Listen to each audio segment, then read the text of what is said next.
सिद्धाणमृणमोहायरियाणं नमो वज्रायाणं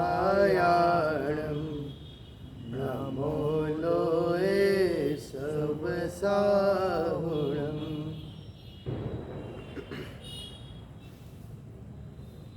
यस्य स्वयं स्वभावाप्ति प्रभावे कृष्ण कर्मणः तस्मै संज्ञानरूपाय नमोस्तु परमात्मने।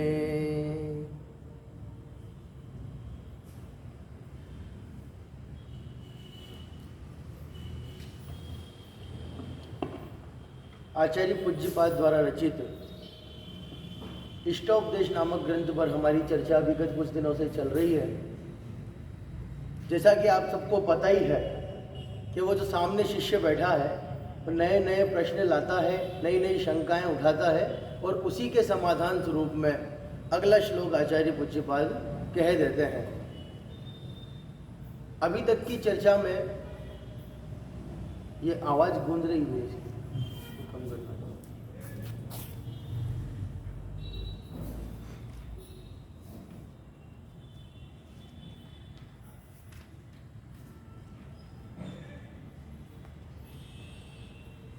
अभी तक हमने सब कुछ देख लिया। ये शरीर मेरा नहीं, शरीर, पुत्र, पत्नी, बच्चे, इन सभी के प्रति मोह करना बेकार है। हाँ, इसको घुमा दो, ठीक है। वो क्या सीधा कान में आता है ना, गूंजता हुआ। शरीर मेरा नहीं, पत्नी, बच्चे, रुपया, पैसा, मकान आदि को अपना मानना ये बेकार है। ये सारी चर्चा समझ में आ गई और ध्यान करने योग्य एकमात्र हमारा आत्मा ही है, मैं स्वयं ही हूँ। जब ये समझ में आया तो उस शिष्य ने पूछा था वो आत्मा जो ध्यान करने योग्य है वो है कैसा, तो उसको बताने के लिए वो 5 विशेषण के माध्यम से बताया था। आप सभी को ध्यान होंगे ही सही। क्या क्या 5 विशेषण थे वो?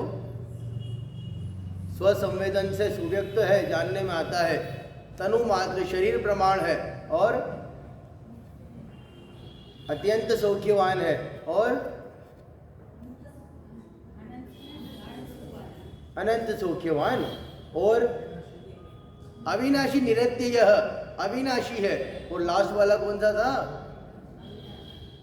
लोकालोक विलोकिनः। बहुत बढ़िया, ऐसा जब आंसर आता है तो मजा आता है बिल्कुल। वो 5 विशेषण जो है ना, लोकालोक विलोकिनः, लोक और अलोक को जानने वाला है। जब ये 5 विशेषण वाला आत्मा पता चल गया, फिर पूछता है कि भाई इसका ध्यान करना करें कैसे। तो बताया था ध्यान कैसे करना है। क्या करना था? 5 इंद्रियों को वश में करना है, मन की एकाग्रता पूर्वक 5 इंद्रियों को वश में करके ध्यान होगा। आपको इतनी चर्चा हमारी हुई थी, ये समझ में आया ही था। जब मैंने मन को वश में करके 5 इंद्रियों को वश में कर लिया मन की एकाग्रता पूर्वक, उससे लाभ क्या होगा, होगा क्या? तो वो कह रहे थे कि परिशयों, जितने परिशय होते हैं ना, परिशहाद्य विज्ञानाद आश्रवस्य निरोधिनी जायते अध्यात्म योगेन कर्मणाम आशु निर्जरा।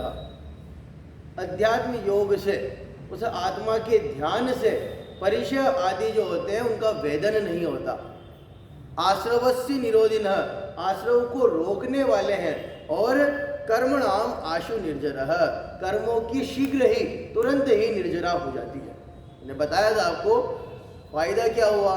जितने पुराने कर्म बंधे हुए थे वो तो उनकी तो हो गई निर्जरा, और जो नए कर्म बंधते हैं ना वो बंधेंगे नहीं। अब नए कर्म अब बंधेंगे नहीं। आश्रवस्य निरोधिन, आश्रव को रोकता है और निर्जरा होती है कर्मों की। कर्मणाम आशु निर्जरः, उस आत्मा के ध्यान करने से। इतनी चर्चा हमारी हुई थी। और जब हम आगे बढ़ रहे थे तो वो 2 संबंध बताए थे। जब मैं ही मेरा करने वाला हूँ, मैं ही मेरा ध्यान मुझ में ही रह करके करूँ तो संबंध कैसा होगा दीदी? 2 चीजें होगी तब संबंध होगा। भाई एक आप और ये आपका बेटा है, आपस में क्या संबंध है? माँ पुत्र का संबंध है, माँ बेटे का संबंध है। तो संबंध तो 2 लोग हुए तब हुआ ना। आपका आपके साथ क्या संबंध? नहीं है ना। वहां यही कह रहे थे, ध्यानम ध्येयम यदात्मैव। जब ध्यान और ध्येय आत्मा के ही हैं, संबंध है कि रशस्तदा, तो संबंध कैसा होगा? मैं कहा था ना पिछले श्लोक में, आत्मा आत्मवान पुरुष को आत्मा के द्वारा आत्मा में स्थित होकर आत्मा का ध्यान करना चाहिए। संबंध कैसा? ध्यान भी मैं ही, ध्येय भी मैं ही, ध्याता भी मैं ही। भाई मैं ही, मैं आत्मा का ही ध्यान करना है, ध्यान करने वाला आत्मा। संबंध कहाँ है? फिर कह रहे हैं कि ठीक है, जब संबंध नहीं है, कर्मों की निर्जरा हो जाती है और आत्मा के द्वारा ही आत्मा का ध्यान होता है, तो संबंध की रशस्तदा, संबंध किस प्रकार का होगा? मतलब कोई संबंध नहीं होगा। फिर आपने जो बात करो ना, फिर आप जब कह रहे कर्मों की निर्जरा हो रही है, आश्रव का आना रुक रहा है, आश्रवस्य निरोधिन, फिर वो बंध और मोक्ष का कारण क्या हुआ? देखिएगा, आश्रव निर्जरा बताई थी, फिर मतलब बंध बाकी था, बंध नहीं बताया। आश्रव का रुकना और कर्मों की निर्जरा होना, तो फिर बचे कौन से? कि बंध और मोक्ष। इन बंध और मोक्ष का कारण क्या है? क्या रीजन है? किस कारण से बंध होता है? कर्मों का बंध किस कारण से होगा और किस कारण से हमें मोक्ष पद मिलेगा? आपको ख्याल में आया होगा, तो पंडित जी साहब भी कल बता रहे थे कि आत्मा मतलब, वो बिल्कुल टैगलाइन हो गई यहाँ की, आत्मा म्हणजे मी। और कल ही तो बताया था, मी म्हणजे काय? मी म्हणजे ज्ञान, ज्ञान म्हणजे काय? हाँ, ज्ञान मतलब वो जानने देखने की शक्ति, वो ज्ञेय। जब ज्ञान ज्ञेय एक हो गए हैं, ध्यान और ध्याता एक है, ध्याता और ध्येय एक है, संबंध की तो शिष्टता। बिल्कुल ये नक्की करिएगा, ये पक्का मानिएगा, जब जब मैं आत्मा कहूँ तो किसी दूसरे की बात नहीं कह रहा। जब ये पक्का निर्णय होगा ना, तब बात समझ में आएगी। तो सुनने में मजा तब आता है। एक से लगता है ना, अरे ये तो आत्मा फात्मा की बातें कर रहे हैं भैया, वैसा आत्मा फात्मा की बातें करते हैं, अपने तो ऊपर से जाती है वैसा, तो ऊपर से जाएगी क्यों? आगम नाम है ना बेटा, मैं आगम नाम लेता हूँ तो आपको आपकी बात समझ में आती है ना। जैसे ही आगम का आगम, तो आगम तुरंत कान खड़े हो जाते, हाँ हाँ भाई, हाँ पंडित जी साहब बोलो, हुआ ना? वही है। अब मैं जब आत्मा आत्मा कह रहा हूं तो आपको ऐसा लगना चाहिए कि मुझे पुकार रहे हैं। जिस दिन ये पता चल जाएगा ना, सब समझ में आने लग जाएगा। भाई आगम कहने से आगम सुन लेता है। आप अपना अपना नाम जैसे ही लूँ मैं, तो आप तुरंत सुनने के लिए चौकन्ने हो जाते हो। वैसे ही जब जब कहेंगे आत्मा ऐसा होता है, तो कहो मेरी बात चल रही, मैं निर्मल हूँ, निरत्यय, मैं अविनाशी हूँ, मैं लोकालोक विलोकिनः, लोकालोक को जानने वाला मैं हूँ। जब जब ऐसी बात आएगी, ऐसा स्वरूप समझ में आएगा, तब जाकर के आपको ये बातें समझ में आएगी। नहीं यहाँ आई, सुने और चले गए, ऊपर ऊपर से सुनी थी, पंडित जी आए जो क्या कह रहे, सुनना ही पड़ेगा। ऐसा ही होगा। फिर स्वरूप ये समझ में आना चाहिए कि आत्मा म्हणजे मी।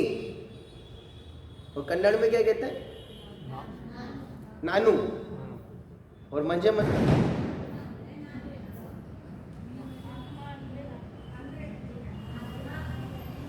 आत्मा अंदर है, नानू अंदर है, अंदर है।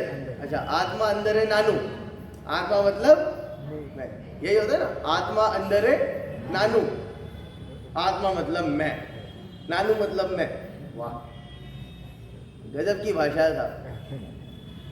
मेरे को तो बस सिर्फ एक ही शब्द आता था पहले से, नहीं हिल्ला। सच बता रहा मैं, सच बता रहा मैं। जब मैं शास्त्री पढ़ता था तो मेरे ही बैचमेट 2 लड़के कन्नड़ के थे। बिल्कुल बराबर 5 साल तक साथ पढ़े मेरे, बराबर कर्नाटक के, और कहीं दूर के नहीं, आप ही के यही बेलगांव डिस्ट्रिक्ट के ही। आपके ये अथनी है ना, अथनी तहसील, अथनी के पास नंदगांव एक गांव है, वहीं के हैं दोनों लड़के। तो उन सबके साथ, उन दोनों के साथ 5 साल रह करके एक ही शब्द समझ में आया, जो था कि कुछ नहीं वाला इल्ला। तो आत्मा अंदर है, नानू है ना। हाँ, ये बढ़िया सिखाया आपने। एक आत्मा म्हणजे मी, आत्मा अंदर है नानू। तो ये फिक्स बैठा के जाइएगा, ये फिक्स बैठाइएगा कि आत्मा अंदर है नानू, आप ही है, मैं ही हूं, है ना। जब जब ये बात समझ में आएगी तब तब आपको स्वरूप समझ में आएगा। तो वो शिष्य बैठा हुआ पूछ रहा है कि हे भगवान, आचार्य भगवान, मुझे बंध और मोक्ष का कारण बताइए। क्या कारण होगा जिससे बंध होगा और क्या कारण होगा जिससे मोक्ष होगा। कर्मों का बंध होता किससे है और कर्मों का बंध छूटता किससे है। आप सबको जानने की उत्सुकता हो रही है या नहीं हो रही है? उत्सुकता तब होगी जब आपको मुक्ति चाहिए होगी। Uncle ji, am I right? उत्सुकता कब होगी भाई? आपको जानने की उत्सुकता तब होगी ना जब आपको खुद को मुक्ति चाहिए होगी। बंध का कारण और मुक्ति का कारण, मोक्ष का कारण पूछा है। अब बताने वाले हैं मोक्ष का कारण क्या है, मोक्ष होगा कैसे और वो बंध होता कैसे है। तो आपको मुक्ति चाहिए कि नहीं चाहिए? रोशिल भैया चाहिए ना? क्या नाम है साहब आपका पीछे? अन्नप्पा। वाह, क्या मतलब होता है इसका? बड़ा। अच्छा, वो अन्ना कहते हैं हमारे यहाँ। तो अन्ना मतलब हमारे यहाँ के यहाँ कहते हैं, जो समझ में आता था कि अन्ना मतलब बड़ा भाई। तो अन्नप्पा, बड़े अन्नप्पा भैया। अब भैया क्या कैसे कहो, अन्नप्पा मतलब ही बड़ा भाई है, तो कहाँ भैया कहना। अन्नप्पा, अन्ना, मुझे ये बताइए आपको मुक्ति चाहिए या नहीं चाहिए? चाहिए ना? जितने बैठे ये तो पक्का है ना मोक्ष जाना है। ठीक है, मुक्ति चाहिए, किससे चाहिए?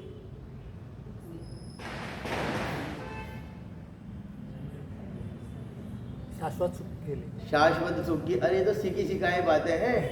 चाहिए किससे मुक्ति? और साहब घर परिवार से दुखी हो गया मैं, अब मुक्ति दे दो, इनसे मुक्ति चाहिए। बच्चा बहुत परेशान करने लग गया, मुक्ति दे दो। दीदी कभी कभी आगम मस्ती करने लगे, मैं परेशान होगी इससे, ले जाओ इसको यहाँ से, तू जा, तेरे को कहीं बोर्डिंग स्कूल में रख दूंगी, तू जा यहाँ से। कभी कहा आपने जा, कहीं जा, दादा के पास चला जा, यहाँ से चला जा, बाहर खेलने चला जा। होता है ऐसा, जब घर में ज़्यादा मस्ती करने लगे तो तू बाहर जा। तो परेशान हो गई, मुक्ति दो भगवान इससे मुझे, जो तेरे पापा के पास जा, यहाँ मत आ। सबने कहा होगा ऐसा, सबको सुनने को भी मिला होगा। पत्नी परेशान करने लग गई, मुक्ति चाहिए। पति परेशान करता है, मुक्ति चाहिए। घर परिवार परेशान हो गया, मुक्ति चाहिए। कि भाई ये मुक्ति नहीं चाहिए। मुक्ति किससे चाहिए? वो जन्म मरणों से मुक्ति चाहिए, शाश्वत सुख चाहिए, शाश्वत मुक्ति चाहिए, वो संसार से मुक्ति चाहिए। उधर से इशारा आ रहा था ऐसे, है ना, संसार ही कह रहे थे ना। हाँ, संसार से मुक्ति चाहिए। तो वास्तविक मुक्ति, वास्तविक मोक्ष तो वो है। फिर क्या करें, उसका कारण क्या है, वो समाधान बताने के लिए आचार्य श्लोक कह रहे हैं। आप सभी मेरे साथ पढ़िएगा। बध्यते मुच्यते जीवः, बध्यते मुच्यते जीवः, सममो निर्ममः क्रमात्, सममो निर्ममः क्रमात्, तस्मात् सर्वप्रयत्नेन, तस्मात् सर्वप्रयत्नेन निर्ममत्वं विचिन्तयेत्। नित्य जीव ममता से बंधे, छूटे ममत बिन कर्म से, इसलिए निर्ममता का चिंतन करो सर्व प्रयत्न से। दो कारण दोनों के बताए कि कारण बध्यते मुच्यते जीवः, बध्यते बंधता है और मुच्यते मुक्त होता है।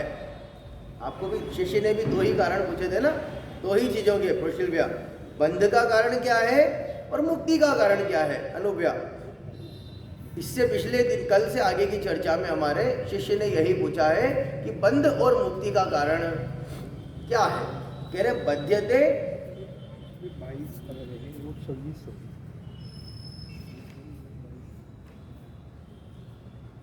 ये हो गया हमारा नहीं हो गए हाँ। आगे नहीं नहीं, ये कटस्य करता हम इति, मैं कट का करता हूं, ये हमारा हो गया। उसमें मिसप्रिंट होगा, आपके आगे पीछे डेट है, वो क्रम है। वो 25वें नंबर का श्लोक है, जो आपके 22 नंबर लिखा हुआ है ना, वहाँ वो 25 नंबर का है, वो आगे पीछे हो गया उस किताब में। ये जो हमारी कल तक की चर्चा चली थी, कटस्य करता हम इति, मैं कटका में चटाई का करता हूँ, संबंध द्वयोर्द्वय, ये संबंध दो अलग अलग पदार्थों के बीच का है, दो अलग अलग वस्तुओं के बीच का है। लेकिन जब आत्मा ही आत्मा में स्थित होकर आत्मा का ध्यान करे तो संबंध की दृश्यस्तदा, फिर संबंध किस प्रकार का होगा, इतनी चर्चा कल थी।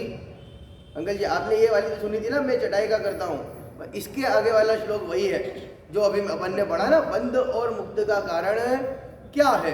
तो दो बातें आई थी। आप सभी जिन किताब में ना, अगर श्लोक के क्रम आगे पीछे हो, नंबर अगर मिसप्रिंट हो जाते हैं तो आप, नहीं है ना उसमें, हो सकता है पुरानी नई किताबें हों, कुछ में एडिशन में तो हो जाता है ऐसा, आगे पीछे नंबर गलत लिखा जाते हैं।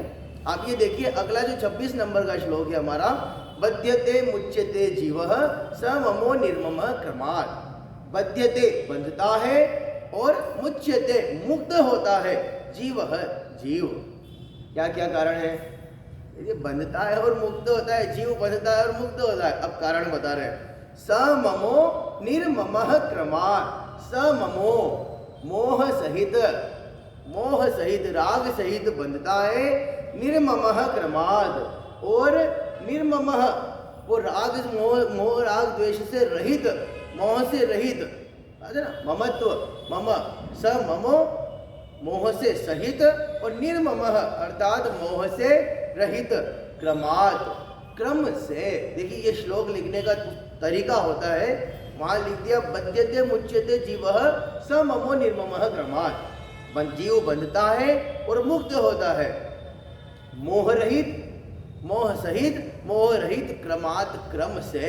अब क्रम से मतलब निर्मम कहा ना, सममो कहा, तो आप लगाना उसको बध्यते के साथ, जीवः बध्यते सममो, जीवः मुच्यते निर्ममः, जीव बंधता है मोह सहित, मोह के कारण से, और जीव मुक्त होता है मोह रहित, मोह के अभाव में।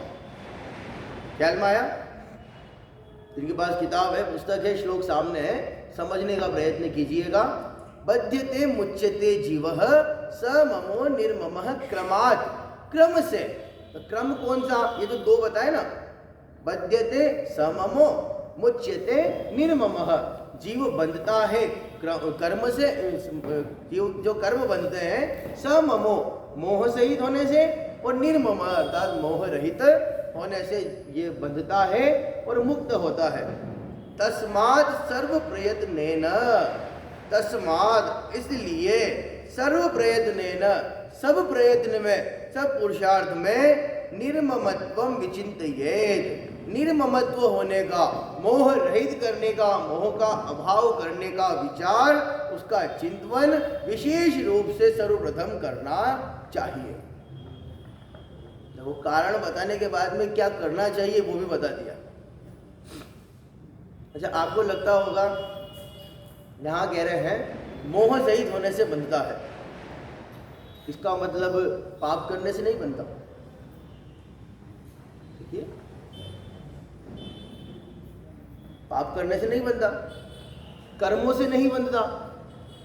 बंधन का कारण मोह बताया है, बंधन का कारण यहाँ पर मोह बताया है, बंधन का कारण कर्म नहीं बता रहे, बंधन का कारण यहाँ पर और कुछ नहीं कह रहे, बंधन का कारण हिंसा आदि 5 पाप का नाम नहीं लिया, बंधन का कारण कह रहे हैं सममो, मोह सहित होने से।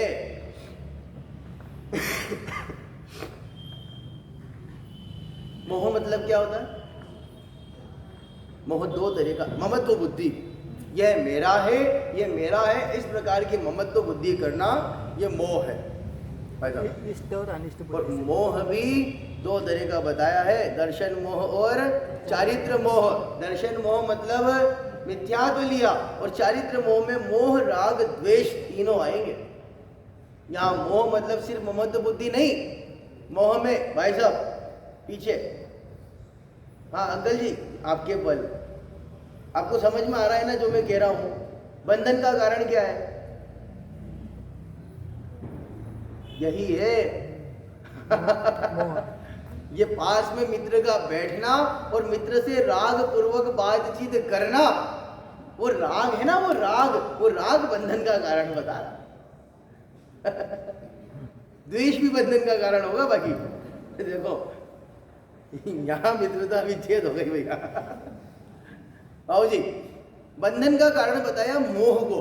मोह में तीनों लेने हैं, मोह, राग और द्वेष। जब मोह राग द्वेष होंगे तो बंधन का कारण है। कि फिर वो बंधन का कारण कर्म नहीं है क्या है? हिंसा आदि पाप नहीं है क्या है? लेकिन वो देखिए सब सही है, लेकिन अपेक्षाएं हैं। और दूसरी बात, यदि समय सार के बंध अधिकार के हिसाब से देखा जाए तो बंधन का कारण वास्तव में ये मोह राग द्वेष ही है। कर्म बनते नहीं, कर्म से जीव बंध नहीं रहा। क्या कह रहे हैं? हिंसा आदि पाप करने से जीव बंध नहीं रहा। तो क्या कह रहे हैं? आप पढ़िए समयसार बंध अधिकार, और उसमें नाटक समयसार में जो दोहा है वो सवैया छंद, देखिए मैं पढ़ता हूं आपके सामने। वहां लिखा है, जीव पांचों इंद्रियों से नहीं बंधता, कर्म से नहीं बंधता, हिंसा आदि से नहीं बंधता, जन्म मरण आदि से नहीं बंधता। किस कारण से है? कह रहे सममो, मोह के कारण बंधता है। देखिए मैं पढ़ता हूं। कर्म जल वर्गणा सो जग में न बंधे जीव, बंधे न कदापि मन वचिकाय जोग सो। क्या कहा दादी जी? आप सुन रहे हैं ना बात ख्याल में? मैं क्या कह रहा हूं? हाँ ऐसे सुनिएगा, इधर उधर कहीं विचार में जाइएगा मत। मैंने ऐसा भी देखा, बहुत सारे क्या करते हैं, ऐसे आंख बंद करके आराम से सुनते हैं। रोशिल भैया आप भी ऐसे ही सुनते हैं ना? हाँ एक और है इधर, आंटी जी आप भी ऐसे ही सुनते हैं, जैसे आंख बंद करके आराम से। हम जब पढ़ते थे तो हमारे जो टीचर थे ना आपके आए थे, जिनका मैंने कल भी नाम बताया था, धर्मेंद्र जी भाई साहब, वो पढ़ाते थे, वो भी यही कहते थे। जब बहुत से बच्चे ऐसे हो जाते थे ना वो कोई छोटा पात्र होता है, वो ऐसा उदाहरण देकर के समझाते थे हमें कि कोई छोटा पात्र हो और उसमें अगर आइटम माल भरना हो ऊपर से, जैसे तेल के पीपे नहीं होते छोटे छोटे मुंह वाले, अब उसमें भरना हो ना तो बिल्कुल उसमें बिल्कुल एकाग्रता से भरते हैं। अब वो जब भर जाता है तो उसको हम अगर पात्र को, उस बॉक्स को ऐसे ऐसे हिलाते हैं ना, तो वो जो सूखा माल भरा आपने कुछ ऐसे ऐसे हिलाए तो वो नीचे बैठ जाता है, भर जाता है। ऐसे ऐसे हिलाओ तो नीचे बैठ जाता है। ऐसे समझा, तुम आराम से सुन रहा हो ना सब? हाँ मैं सब सुन रहा हूँ सर, सुन रहा हूँ। तो सुन रहा है, वो पता है छोटा छोटा कैसे करता था। तो देखिए क्या करता है, तो हो सकता है वो जो लोडिंग हो रही थी, तो डाउनलोडिंग हो रही थी, भर गया होगा तो एकदम ऐसे करके नीचे कर रहा है पानी को। तो ऐसा तो नहीं है ना? मेरे को ऐसा लगता है आप ऐसे बिल्कुल ऐसे सुनते हो ना निर्विकल्प होकर के, मैं सोचता हूँ कहीं ज़्यादा ही निर्विकल्प अवस्था में पहुँच गए। और बिल्कुल हाँ देखो मेरी बात सुनिएगा, मैं कह रहा हूँ जीव बंधता किससे है? कह रहे कर्म से, यहाँ कह रहे कर्म से नहीं बंधता, पांचों इंद्रियों से नहीं बनता। चेतन भैया कह रहे हैं ये जीव स ममो मोह कारण है। मैं पढ़ता हूं, कर्म जल वर्गणा सो जग में न बंधे जीव, बंधे न कदापि मन वचिकाय जोगते। कर्म जल वर्गणा से जग में जीव नहीं बंधता, बंधे न कदापि मन वचिकाय जोगते। मन वचन काय के योग से भी जीव, कारण बताएंगे क्यों क्यों कैसे कैसे।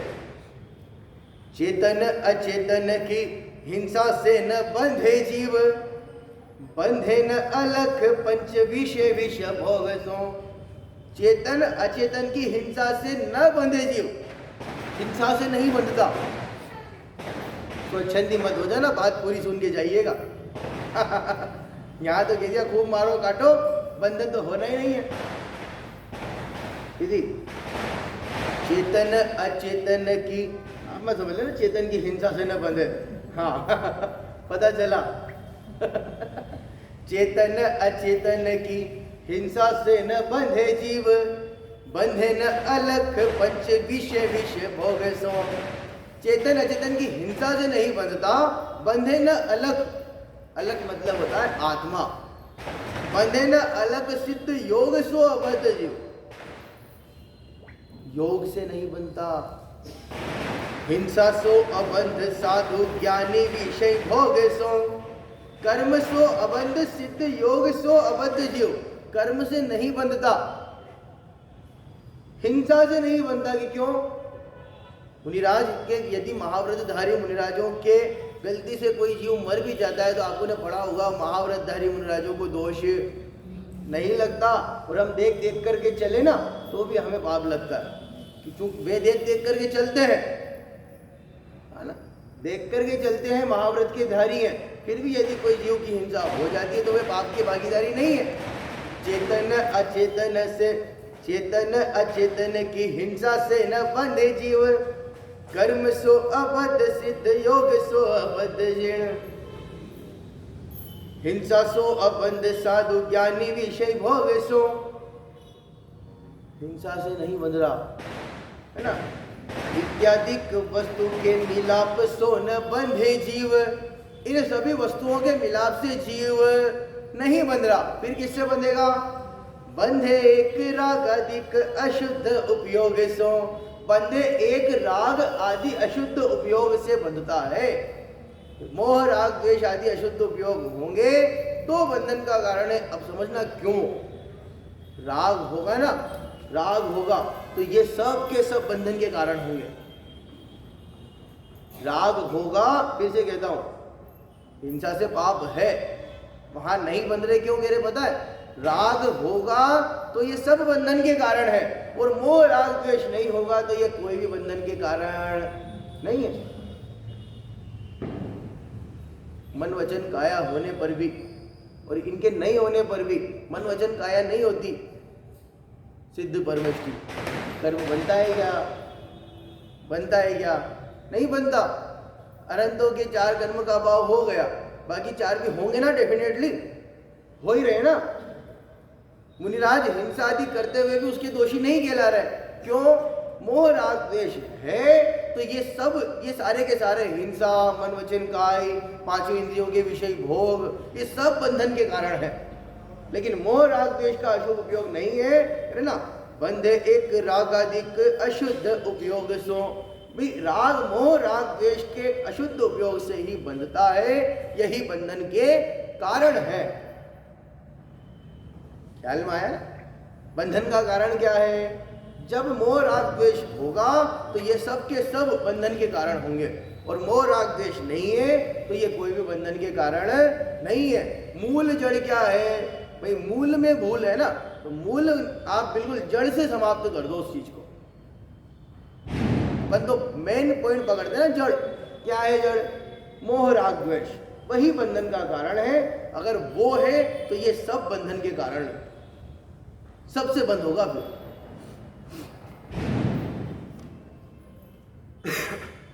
इतना सब कुछ कहने के बाद भी जो सामने शिष्य बैठा है वो कह रहा है ठीक है, मोह सहित होने से जीव बंधता है और मोह रहित होने से जीव मुक्त होता है।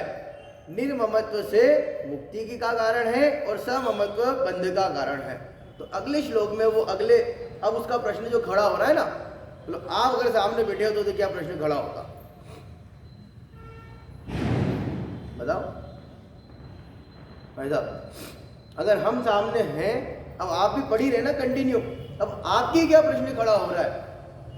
मैंने 2 बातें बताई दीदी, मोह सहित होने से बंध होता है और मोह का अभाव होने से मुक्त होते हैं। तो एक तो सममत्व और निर्ममत्व, मोह सहित और मोह रहित। मोह सहित होना बंध का कारण है और मोह का अभाव करना, मोह रहित होना मुक्त होने का, मोक्ष का कारण है। अब आपके प्रश्न क्या खड़ा होना चाहिए? मोह को अभाव कैसा करने का? पहले तो हाँ, मोह का अभाव कैसा करने का है, और मतलब या यूं कहें कि वो निर्ममत्व भाव कैसे प्रकट होगा, उस मोह का अभाव कैसे होगा। बहुत बढ़िया, यहाँ ये भी यही करा है, उस मोह का अभाव किस प्रकार होगा उसका समाधान कर दो। क्योंकि आपको मोह तो आप कर ही रहे हैं ना, बंद तो हमें हो ही रहा है। अब हमें यदि मुक्त होना है, मोक्ष जाना है, तो कारण तो मोह का अभाव का करना है पता। वो निर्ममत्व भाव कैसे प्रकट होगा, उस मोह का अभाव कैसे होगा, ये शिष्य का प्रश्न है। उसके समाधान में आचार्य कह रहे हैं, एको हम निर्ममः शुद्धो ज्ञानी योगींद्र गोचर। एको हम निर्ममः शुद्धो ज्ञानी योगेंद्र गोचरः। बाह्या संयोग जा भावा मत्तः सर्वेपि सर्वथा। मैं एक निर्मम शुद्ध ज्ञानी गम्य हूँ योगेंद्र के, विभिन्न मुझसे सर्वथा जो हुए हैं संयोग से। एको हम, मैं एक हूँ, एक अहम, एको हम, एक अहम, मैं एक हूँ, दो नहीं हूँ। कल का अगर आप कल जो बैठे थे तो आपको ख्याल में आया होगा, जब एक रहता है तो दुख तकलीफ नहीं है, और जहाँ दो हुए वहाँ समस्या शुरू हो जाती है। याद आया वो चूड़ी वाला उदाहरण, वो चूड़ी चंदन का लेप बनाने से जो चूड़ियाँ बज रही थी, निकाल करके एक एक रख ली तो बजना बंद हो गया। जहाँ दो होंगे वहाँ बंद का कारण है भाई ये शरीर अलग है और मैं अलग हूँ। जब इतनी बात पता चल जाएगी तो कारण किसका बता रहे हैं, निर्ममत्व होने का। वो मोह का अभाव कैसे होगा उसका कारण बता रहे हैं। कह रहे मैं एक हूँ, एको हम, निर्ममः, निर्ममः उस ममता से, उस मोह से रहित हूँ, ममता रहित हूँ, शुद्धो शुद्ध हूँ, ज्ञानी योगींद्र गोचरः, ज्ञानी हूँ और योगींद्र गोचरः, योगींद्रों के, मुनिराजों के, केवलियों के ज्ञान में का जानने योग्य हूँ। कौन? जो ध्यान कर रहे ना योगींद्र, जो मुनिराज है या जो जिनने ध्यान किया है, जो केवली है, केवली श्रुत केवलियों के जिनने जिस माध्यम से वे बने हैं उसके ध्यान करने योग्य हूँ। कौन? कौन? मैं नानू। कौन? नानू। कौन? नानू, मैं, मी, कोई दूसरा नहीं। हाँ, मैं एक हूँ, ममता से रहित हूँ, शुद्ध हूँ, ज्ञानी हूँ, योगेंद्रियों के जानने में योग्य हूँ, जानने में आने वाला हूँ। बाह्या संयोग जा भावा मत्तः सर्वेपि सर्वथा।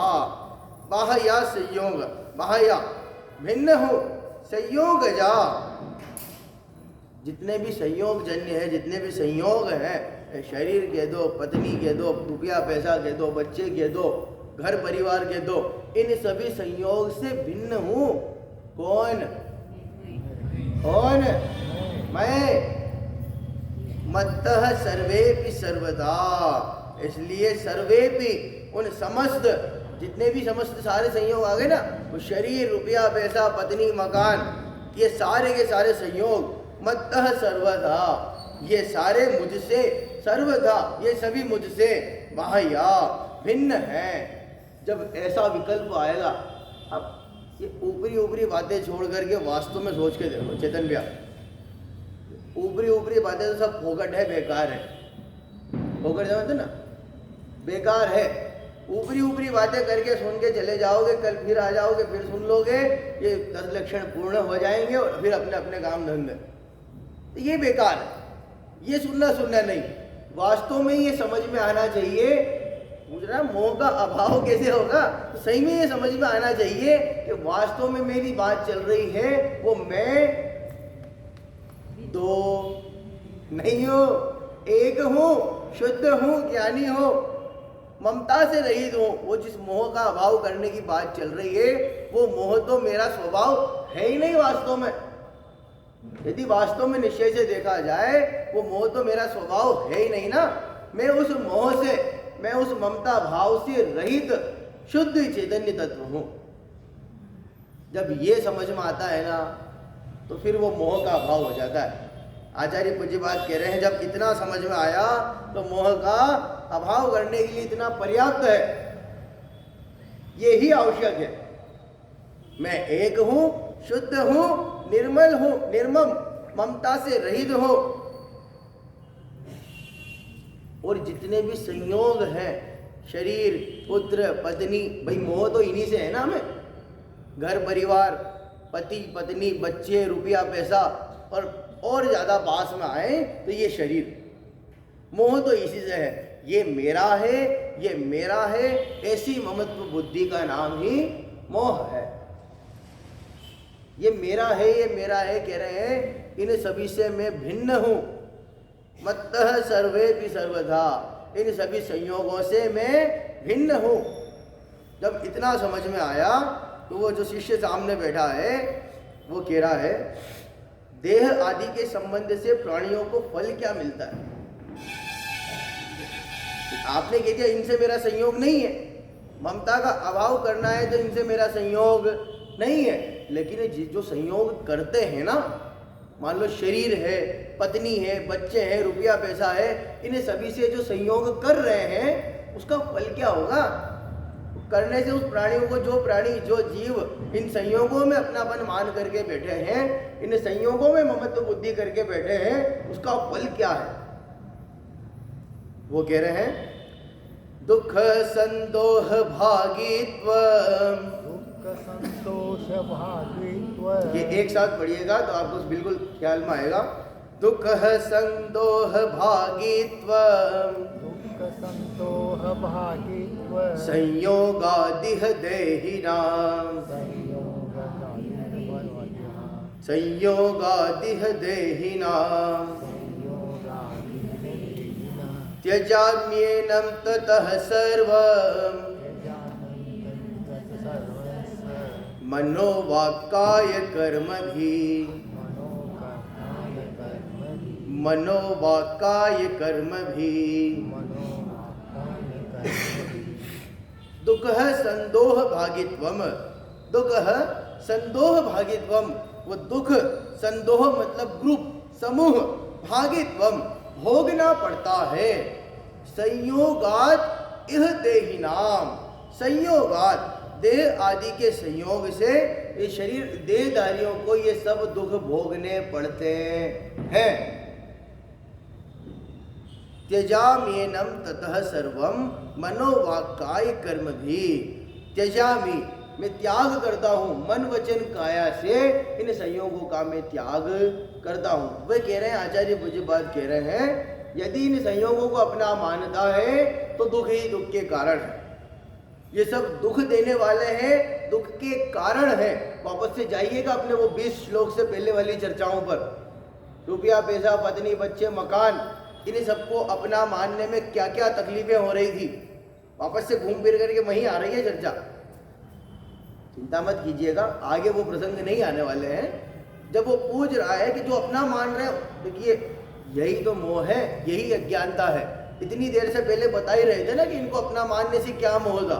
वापस से पूछ रहा है, जो देह आदि में अपनापन करते हैं, ममत्व बुद्धि करते हैं, उनको ममत्व बुद्धि करने से तकलीफ क्या होने वाली है? कह रहे पत्नी को अपना मानोगे ना, तकलीफ होगी। बच्चों को अपना मान रहे हैं, इनसे मोह हो रहा है ना, वो मोह बंध का कारण, इससे पहले वाले श्लोक में आया था ना, बंध का कारण क्या है? सममो, वो मोह ही बंध का कारण है। मोह मतलब लगा ना चारित्र मोह, मोह राग द्वेष, बताया था ना मैंने अभी। मोह राग द्वेष, वो मोह राग द्वेष ही बंध का कारण है। वहां बताया था, पांचों इंद्रियों के भोग बंध का कारण नहीं है, बंध अधिकार से। अक्षिव्या, बंध अधिकार से देखें तो वो कर्म बंध का कारण नहीं, पांचों इंद्रियां बंध का कारण नहीं, मन वचन काय बंध का कारण नहीं, इंसादी पाप बंध का कारण नहीं। मेन बात वहां गई थी, जो बंध का कारण है वो मोह राग द्वेष के अशुद्ध अशुभ उपयोग ही बंध का कारण है। और यदि मोह राग द्वेष होंगे तो ये जितनी भी, जिनमें मना कर रहे थे ना अभी, तो मैं कह रहा था समय सार के बंध अधिकार से देखा जाए, जिनको मना कर रहे थे तो ये बंध का कारण नहीं है। यदि मोह राग द्वेष होगा, सममो, यदि मोह राग द्वेष से सहित है तो ये सारे के सारे ही बंध का कारण है। और मोह राग द्वेष नहीं है तो ये सब बंध के कारण भी नहीं है। तो मूल क्या है, जड़ क्या है, मेन पॉइंट क्या है? मोह राग द्वेष सममो। अब निर्ममो, निर्मम वो ममता से रहित क्या है वो बताया। कैसे होगा? एको हम शुद्ध निर्मल, मैं एक हूँ, शुद्ध हूँ, निर्मम, ममता से रहित हूँ। अब जब सब हो गया तो वो पूछ रहा है जो अपना मान रहा है ना, जो मोह सहित है, उनसे तकलीफ क्या है? तेरे पत्नी, बच्चे, रुपया, पैसा, मकान, इनको अपना मानोगे तो तकलीफ ही तकलीफ देने वाले हैं, सुख है ही नहीं। कैसे है? बच्चे आपके हैं ना कौशल भैया, बच्चे हैं आपके? कितने? एक बच्चा है, लड़का है, बेटी है, एक बच्चा है। सबके अपने अपने बच्चे, सब आप यही कहते हैं बच्चे तो मेरे ही हैं साहब। जैसे ही बच्चे हुए ना तकलीफें चालू है, दुख चालू है अक्षय भैया। बच्चे होने से पहले और बच्चे होने के बाद आप देखो जितने संयोग बढ़ते जाएंगे ना आपको दुख होता जाएगा। रुपया पैसा बढ़ रहा है तो दुख का कारण हो रहा है। एक घर में रह रहे थे, 3-3 घर आपने कर लिए, जितनी प्रॉपर्टी थी बढ़ा ली प्रॉपर्टी, वो सारी प्रॉपर्टी दुख का ही कारण होने वाली है। बच्चे के होते बच्चों के पीछे ये गिर नहीं जाए अक्षय भैया, इसके लग नहीं जाए, चोट ना आ जाए, अच्छी से अच्छी पढ़ाई करानी बस इसको, अच्छे स्कूल में एडमिशन हो जाए इसका, स्कूल में बस ये पढ़ने लिखने लग जाए, बढ़िया पढ़ ले। सारी की सारी चिंताएं सताती है या नहीं? दुख का ही तो कारण है साहब। जिनको बच्चे बच्ची नहीं है वो एक दुखी है ना, और जिनको है वो बार बार दुखी, वो हमेशा निरंतर दुखी बेचारा अक्षय भैया। दुख है नहीं है, जितने संयोग पड़ते हैं पत्नी से दुख है नहीं है। यहाँ तो कह रहे हैं रिकॉर्डिंग भी चल रही भेज देता हूँ मैं ऐसे के लिए। वास्तव में दुख का ही कारण है साहब, मैं कह रहा हूँ ना। जब आप अकेले थे और जैसे ही संयोग बढ़े, सुभाष भैया है ना, जैसे ही संयोग बढ़े पत्नी दुख का कारण होगी नहीं होगी? है साहब, है। यहाँ है नहीं आज इसलिए बोल रहे दुख का ही कारण है। हाँ बोलो, आपने बच्चों की इतनी परवाह की चेतन भैया, जैसे ही बच्चे होंगे ना परवाह चालू हो जाएगी, उसको पढ़ाऊँ लिखाऊँ, अच्छे अच्छे स्कूल में एडमिशन करूँ, पढ़ा लिखा करके आगे से आगे बढ़ाऊँ। होगा क्या साहब? पढ़ लिख के जाएगा कहाँ? अब आपको तो कोई उदाहरण देने की जरूरत नहीं है, आपके यहाँ से तो बहुत सारे ऐसे ना, भाई पढ़ लिया लिख लिया, अब जब बेटा चला जा बाहर, ताई जी अमेरिका भेज दिया हमने, चला गया वो। भेजा थोड़ी साहब, चला गया वो। तो मैं यहाँ किसी एक का उदाहरण नहीं है, घर घर की घटनाएं यही है। कोई अमेरिका तक गया होगा तो कोई यहीं तक, यहाँ हुबली तक ही चला गया होगा, कोई बेंगलोर तक चला गया होगा, और सब जाते हैं साहब। अब आप करते रहे ना, मेरे करण अर्जुन आएंगे। अब आप करते रहिएगा, मेरे करण अर्जुन आएंगे आएंगे, राह देखते रहिएगा। दुख का ही कारण है साहब। मैं भी कहता ना, पत्नी दुख का कारण है। भाई सारे संयोग, जितने संयोग हो रहे हैं दुख का कारण है, उसकी फिक्र करना। भाई अच्छी जगह घुमाने ले जाओ, अच्छी जगह अच्छे खाना खिलाओ, है अच्छी जगह ठहराओ, अच्छे कपड़े पहनने में इंतजाम करवाओ। इन सब संयोगों को तो छोड़ो। ये शरीर है ना, शरीर, ये भी तो संयोग है। अभी तो कहा एको हम में एक हूँ दो नहीं हो, तो ये शरीर भी तो मैं नहीं हूँ, ये भी तो संयोग मात्र है, और ये संयोग है तो ये भी दुख का कारण है साहब। लोग कितनी फिक्र करते हैं आप? अब बच्चे की, पत्नी की, इन सब की फिक्र तो छोड़ो, रुपया, घर परिवार की, प्रॉपर्टी की फिक्र छोड़ो। जितनी फिक्र हम इस शरीर की करते हैं ना, उतनी इन सब की नहीं कर पाते। राजू भाई, सर्दी लग रही है तो स्वेटर पहन लो, किसको लग रही है? शरीर को। गर्मी लग रही है तो फैन ऑन कर लो, कूलर चला लो, किसके लिए? शरीर। भूख लगी तो नाश्ता कर लिया, 2-3 घंटे बाद फिर भूख लग गई तो फिर खाना खा लिया, प्यास लगी तो पानी पी लिया। मतलब कितनी फिक्र कर रहे हैं हम, कितनी चिंता कर रहे हैं शरीर की। और फिर भी जैसे ही एक जुकाम मात्र होता है ना, कोरोना आया था, एक जुकाम मात्र होता है, ये फट नहीं साथ देता साहब। थोड़ी सी फिक्र करना बंद कर दो आप इसकी, थोड़ी सी फिक्र, सुबह उठे पानी पीना बंद कर दो, 12-1-2 बजे तक पानी नहीं पिया चक्कर खा के गिर जाए, ये साथ ही नहीं देता। हम कितना फिक्र करते हैं, कितनी रख रखाव करते हैं, फिर भी ये साथ नहीं देता। कह रहे ये सारे संयोग ही दुख का कारण है। तो अपने ही ना, कैसे छोड़ दे, हैं तो अपने ही। वो जो अपना मान रहा है ना, अभी पिछले श्लोक में कहा था सममः, वो मोह ही बंध का कारण है। वो मोह ही बंध का कारण है। जिस दिन वो मोह खत्म हो जाएगा ना, मोह मतलब मोह राग द्वेष तीनों लगाइएगा, जिस दिन वो मोह खत्म हो गया उस दिन आपको दुख तकलीफ पीड़ाएं सब खत्म हो जाएगी। तजाम्येनम ततः सर्वम मनोवाक काय कर्म भी, इसलिए मैं उन सभी संयोगों का मन वचन काय पूर्वक त्याग करता हूं। आपके नहीं होते, बच्चे हैं, आपने खूब ध्यान दिया, लेकिन पता चलेगा जब पढ़ा लिखा करके जिनके पीछे आप भैया, जिन बच्चों के पीछे पढ़ा लिखा करके उनको परेशान, बिल्कुल परेशान हो गए थे, एग्जाम बच्चे के हो फिक्र मम्मी पापा को होती है, रिजल्ट बच्चे का आना हो फिक्र मम्मी पापा को होती है, टेंशन। इतना मेहनत करके पढ़ाते हैं और जब वो बच्चे बड़े हो जाते हैं फिर आप उससे कहते हो रहने चुप रहो, आप कुछ समझते नहीं हो। अब आपके हिसाब से रखो विजय भैया, आप समझते नहीं हो कुछ भी, समझते फिर आप कहते रहे ना यही दिन देखने के लिए पैदा किया था क्या तेरे को? जीवन भर मेहनत मैंने इसलिए की थी क्या ये दिन देखने के लिए, आज ये दिन देखने के लिए पैदा किया गया तुझे? नहीं किया। आपके बस में नहीं है, आपके बस में नहीं है बच्चे बच्ची भी, क्या करें साहब? मोह है इसलिए दुखी है। कोई दूसरा लड़का कोई काम करता है तो आपको इतनी तकलीफ नहीं होती, अगर आपका बच्चा करता है तो तकलीफ होती है। इसका मतलब कह रहे हैं मोह ही दुख का कारण है। तजाम्येनम ततः सर्वम मनोवाक काय कर्म भी, इसलिए मैं उन सभी संयोगों को मन वचन काय पूर्वक त्याग करता हूं। किसका त्याग करना है? अब त्याग करता हूं अक्षय भैया, इसका मतलब ये नहीं कि घर गए और पत्नी से कह दिए जा आज से मैं तेरा त्याग करता हूं, है?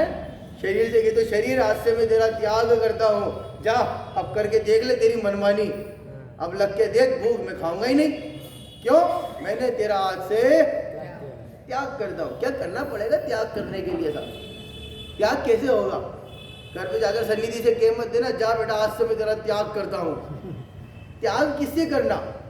इन सारे संयोगों के प्रति जो मोह है ना, जो ममता बुद्धि है, सममो आया था ना शब्द सममो, वो ममता सहित होना, वो ममत्व बुद्धि है, उस ममत्व बुद्धि का त्याग करना है। ममत्व बुद्धि का त्याग हो जाएगा ना, फिर जब वो ममत्व बुद्धि छूट जाएगी तो वो ममत्व बुद्धि का छूटना मुक्त होने का कारण है, मोक्ष का कारण है।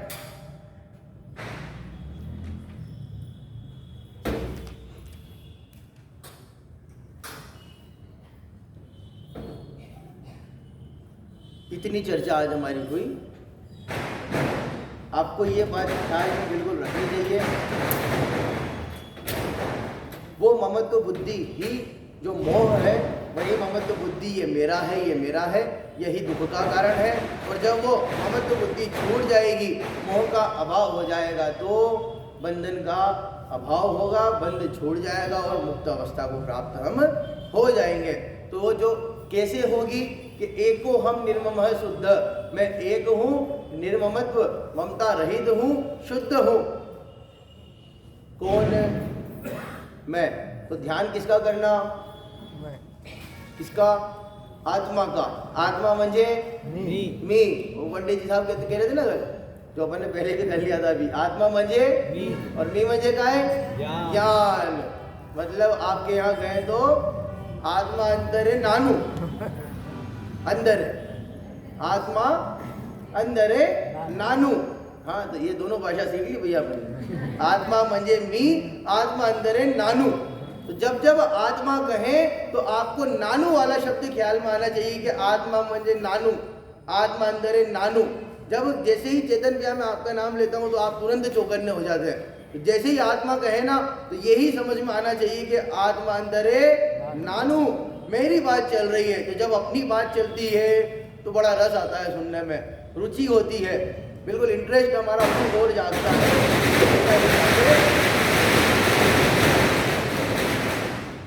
तो आप भी आत्मा अंदर है नानू ही समझिएगा और इसे समझ करके ही नानू का ही ध्यान दीजिएगा और मुख्य अवस्था को प्राप्त कीजिएगा।